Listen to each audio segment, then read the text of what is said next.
નમસ્કાર મિત્રો, આજનો જે વિડીયો છે તે એક સમાજના દીકરા તરીકે હું આપની સમક્ષ આવી રહ્યો છું. હું નિલેશ લુંબાણી. આપણે સમાજની અંદર ગમે ત્યારે કોઈ ઘટના ઘટે તો લોકો આપણને સામાન્ય ગણે છે, અને જે ગોપાલભાઈ શામજીભાઈ સોની છે દેહ ગામની અંદરમાં તેમને આત્મહત્યા કરવી પડી. હવે આત્મહત્યા શા માટે કરવી પડી? કાયદો, પ્રશાસન, સત્તા, શું આ બધું આપણા માટે જ છે? આપણા ઉપયોગ માટે જ છે? આપણા મદદ માટે કાંઈ નથી? આપણે વર્ષોથી જોતા આવ્યા છીએ. આપણે અહીંયા લૂંટ થાય, ચોરી થાય, તો આપણો લૂંટાઈ ગયેલો માલ આપણને મળતો નથી. શું કામ? કે આપણે કાંઈ અવાજ ઉપાડતા નથી, આપણે એની સામે બોલતા નથી, આપણે એની સામે થતા નથી, તો આપણને ન્યાય મળતો નથી. તો હવે ક્યાં સુધી આપણે આ કરશું? ક્યાં સુધી આ ઝાંખી લેશું? 10 ગ્રામ સોનાનો માલ આપણે લીધો હોય, 10 ગ્રામ, અને એ 30 ગ્રામ કે તો દેવાનો. ચોરને એમ કે તું 30 ગ્રામ કે છે અને 30 ગ્રામ દેવાનો. અમારી સામે અસંખ્ય રેકોર્ડ આવ્યા છે. આજ સુધી આપણે ક્યારેય બોલ્યા નથી, અને આપણે સમજાવટ કરી અને જ્યાં સુધી સોનીને લાભ થાય ત્યાં સુધી કર્યું છે, પણ બધા નિલેશભાઈ પાસે પહોંચી નથી શકતા. આવું બને છે.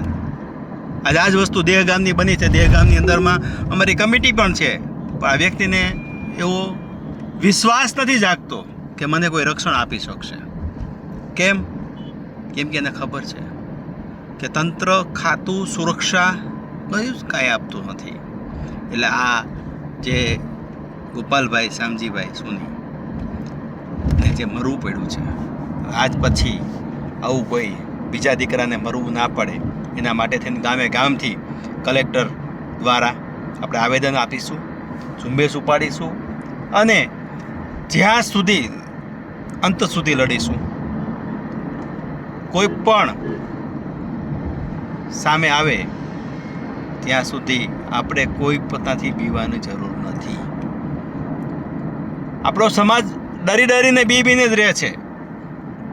આજે સમાજને જીવ દેવો પડે એ અંતે તો આવી ગયા. હવે આનાથી વિશેષ તો કાંઈ છે નહીં.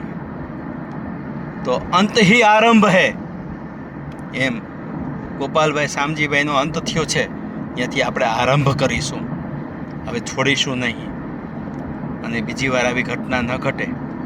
લૂંટું થાય છે તો પણ આપણને એમ કહેવામાં આવે છે કે આ શું છે ને આ શું છે ને, બિલ આપવા છતાં ફરિયાદ નથી નોંધાતી. આવા રેકોર્ડ પણ આવેલા છે મારી પાસે. અત્યારે જ અમે અમદાવાદ જઈએ છીએ. આવતીકાલે બપોર પછી અમે એક મિટિંગ બોલાવીશું, અને ત્યાર પછી અમે આગળ ચાલુ કરીશું. તો અસ્તુ, બધાને આ વિડીયો વધારે શેર કરજો. મને તો જાણો છો આપ, તો આજે સમાજના દીકરા તરીકે આપને વિનંતી કરું છું, આપણે આગળ જોડાઈશું અને એક થઈ અને ન્યાય આપીશું. અસ્તુ, વંદે માતરમ. નિલેશ લુંબાણી.